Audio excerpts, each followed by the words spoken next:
गॅसची साठेबाजी रोखण्यासाठी केंद्र सरकारकडून एस्मा कायदा लागू करण्यात आला। आखाती युद्धाच्या पार्श्वभूमीवर केंद्र सरकारने हा निर्णय घेतला। घरगुती गॅसला प्राधान्य देण्याचं सरकारचं धोरण।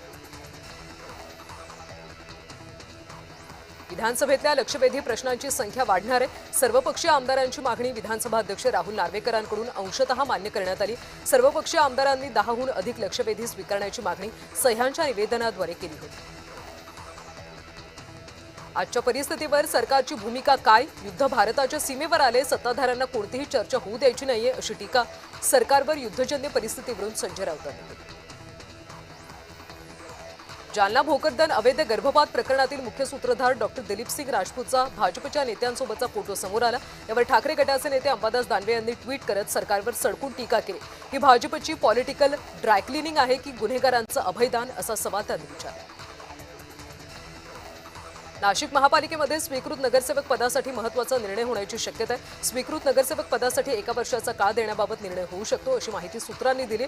10 जागांसाठी अनेक इच्छुक असल्यानं 1 वर्षाचा काळ देण्याचा भाजप शिवसेनेचे नेते विचार करत असल्याची माहिती आहे। महाराष्ट्राचे नवनियुक्त राज्यपाल जिष्णू देव वर्मा यांचा शपथविधी सोहळा पार पडणार आहे। त्रिपुराचे माजी उपमुख्यमंत्री आणि तेलंगणाचे माजी राज्यपाल असलेले जिष्णू देव वर्मा हे महाराष्ट्राचे नवीन राज्यपाल म्हणून पदभार स्वीकारतील।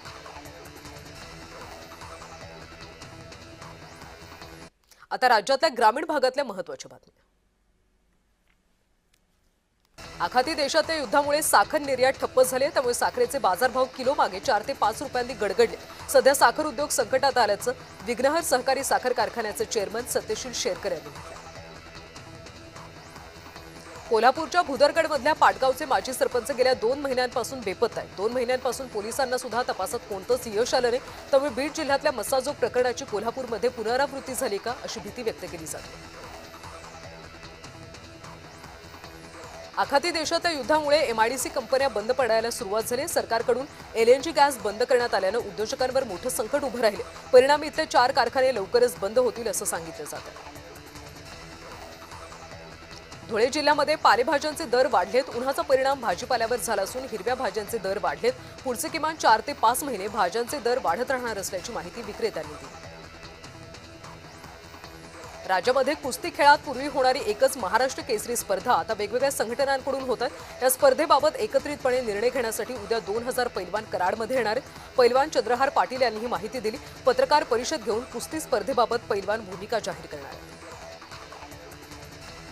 अमरावतीच्या मोझरी ते जळका रस्ता रुंदीकरणाची मागणी होते। यासाठी सामाजिक कार्यकर्ते प्रशांत कांबळे यांचं बेमुदत ठिय्या उपोषण सुरू आहे। गेल्या 2 दिवसांपासून हे उपोषण सुरू आहे। युद्धाच्या भडक्यानं गोडं तेल महागले, वाहतूक विस्कळीत झाल्यानं पुरवठ्यावर परिणाम झाला। सूर्यफूल 8 रुपयांनी, सोयाबीन 10, सरकी 10 रुपयांनी, पामतेल 5 रुपयांनी तर राईस बँड 4 रुपयांनी महागले।